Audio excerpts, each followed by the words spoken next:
కేసులతో భయపెట్టాలనుకుంటే నేను భయపడను. కృష్ణదేవరాయలకు అవసరం కోసం రాజకీయాలు కావాలి. నాకు అలా కాదు. నిజాయితీగా రాజకీయాల్లో సేవ చేయడానికి వచ్చాను. పోసాని గారిపై తప్పుడు కేసులు పెట్టి ఊళ్ళన్నీ తిప్పారు. రేపు ఇదే రాజ్యాంగం మాకు వర్తిస్తుంది అని వైసీపీ మాజీ మంత్రి విడుదల రజని వీడియో ముఖంగా అన్నారు. టార్గెట్ చేస్తూ వరుసపెట్టి ఇబ్బందులకు గురి చేసి ఏదో నా కళ్ళల్లో భయం చూద్దాం అనుకుంటున్నారేమో. నాకు బాధేస్తుంది. ఎప్పుడు తెలుసా, అవతలోడు కళ్ళల్లో అవతలోడు ఏదైనా పెయిన్ లో ఉండి నా దగ్గరకు వస్తే బాధేస్తుంది. అప్పుడు ఏదైనా కళ్ళెంబడి నీళ్ళు రావచ్చేమో అవతలోడు బాధ చూస్తే. కానీ నీలాంటి వాళ్ళు భయపెట్టాలంటే నాకేం బాధ అనిపించదు. నాకు భయం అస్సలు అనిపించదు నీలాంటి వాళ్ళు భయపెట్టాలని చూస్తే. మీకు రాజకీయాలు ఎందుకు అవసరమో చెప్పనా. ఒకటి, రత్తయ్య గారంటే నాకు చాలా అభిమానం. ఆయన చాలా కష్టపడి ఈ స్థాయికి వచ్చాడు. ఎంతో మందికి ఒక విద్యా సంస్థలు పెట్టి ఎంతో మందికి విద్యాబుద్ధులు నేర్పించినటువంటి వ్యక్తిగా ఈ ప్రాంతం ప్రజలు ఆయన్ని గౌరవిస్తారు. నాకు అదే గౌరవం ఉంది. కానీ అన్ఫార్చునేట్లీ ఈ రోజు వారి కొడుకు గురించి ఇన్ని నిజాలు ఆయన తప్పు చేశాడు కాబట్టి ఇవన్నీ నేను బయట పెట్టాల్సి వస్తుంది. సో కృష్ణదేవరాయలు గారికి రాజకీయాలంటే ఈ రాజకీయాల వల్ల వాళ్ళకి లబ్ధి జరుగుతుంది కాబట్టి ఆయనకు రాజకీయాలు కావాలి. కానీ విడుదల రజనీకి అట్లా కాదు.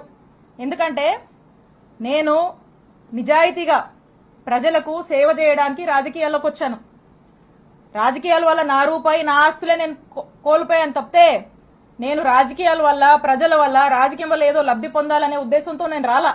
నాకు అవసరం లేదు కూడా, బై గాడ్స్ గ్రేస్. ఎందుకంటే ఒక ల్యాండ్ ఎంచుకోవడము, దాన్ని కారు చౌకగా దాన్ని ప్రాసెస్ చేసుకోవడము, దాన్ని కొట్టేయడము, ఇది వీళ్ళు అంటే రాజకీయాల వల్ల వీళ్ళ ఆస్తులు పెంచుకోవడానికి వీళ్ళు చేసే పనిది.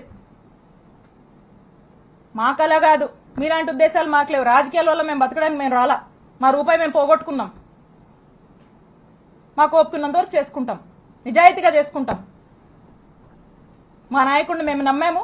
మా నాయకుడి కోసం కష్టపడతాం. మీరు ఎన్ని ఇబ్బందులు పెట్టినా మేమేం పారిపోం.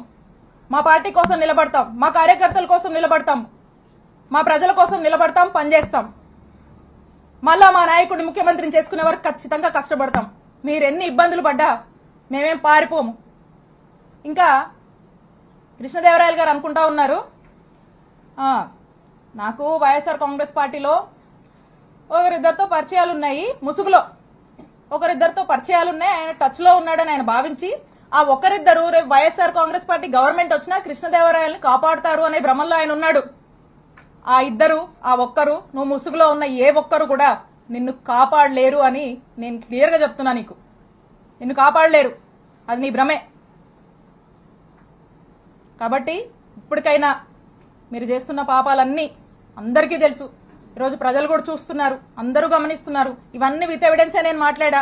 మీరు మళ్ళీ ఇంకో కట్టు కథ పెట్టుకుని ఇంకొంచెం బ్యాచ్ ని మళ్ళా పెట్టి మళ్ళీ కొంతమంది ఆర్టిస్టులను దింపి అదిగో ఇదిగో అని మాట్లాడించవచ్చు. కాదు, నేను చెప్తా ఉన్నా, పోసాని గారు అప్పుడెప్పుడో మాట్లాడారని చెప్పి తర్వాత ఇన్ని సంవత్సరాలకు తెచ్చి చుట్టూ తిప్పారు కదా, ఇబ్బందులు పెడుతున్నారు కదా. అదే రాజ్యాంగం మాకు కూడా వర్తిస్తుంది కదా.